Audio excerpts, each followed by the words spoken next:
নবম শ্রেণীর সকল ছাত্রছাত্রীদের প্রোগ্রেস টিউটোরিয়াল ইউটিউব চ্যানেল এবং ফেসবুক পেজে স্বাগত। আজকের ভিডিওতে নবম শ্রেণীর ভূগোলের ভূমিরূপ গঠনকারী প্রক্রিয়া ও পৃথিবীর বিভিন্ন ভূমিরূপ অধ্যায়ের সংক্ষিপ্ত প্রশ্ন উত্তর আলোচনা করছি। প্রথম প্রশ্নটি দেখো, মহাকাল ও মহাদেব কী ধরনের পর্বত? উত্তর, ক্ষয়জাত পর্বত। পরের প্রশ্নটি দেখো, ভূপ্রকৃতিকে কয়টি শ্রেণীতে ভাগ করা যায় ও কি কি?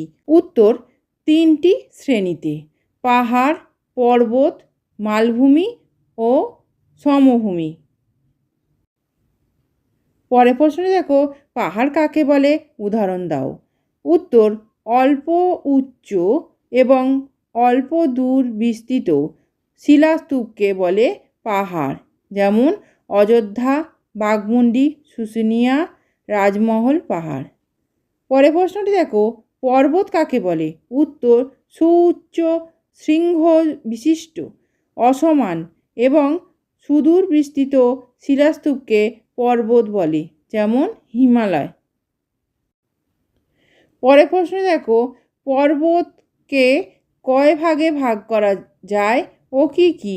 উত্তর, 4 ভাগে: ভঙ্গিল পর্বত, স্তূপ পর্বত, ক্ষয়জাত পর্বত, আগ্নেয় বা সঞ্চয়জাত পর্বত। পরের প্রশ্নটি দেখো, ভঙ্গিল পর্বত কাকে বলে? উত্তর, বিস্তৃত অঞ্চল জুড়ে শিলায় ঢেউয়ের মতো ভাঁজ পড়ে যে পর্বতের সৃষ্টি হয় তাকে বলে ভঙ্গিল পর্বত। পরের প্রশ্নে দেখো, ভঙ্গিল পর্বতের বৈশিষ্ট্যগুলি উল্লেখ করো। উত্তর, একের দাগে দেখো, ভাঁজ পড়ে এই পর্বতের সৃষ্টি এবং এর জন্য নানা ধরনের অনেক ভাঁজ থাকে।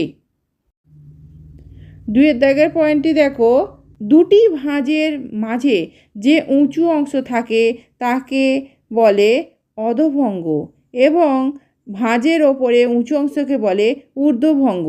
3 দাগে দেখো, সমুদ্রগর্ভ থেকে ভঙ্গিল পর্বতের সৃষ্টি হয় বলে পর্বতের বিভিন্ন অংশে অনেক জীবাশ্ম দেখা যায়। আজকের ভিডিও এই পর্যন্ত। ভিডিওটি ভালো লাগলে অবশ্যই লাইক, শেয়ার এবং সাবস্ক্রাইব করো। ধন্যবাদ।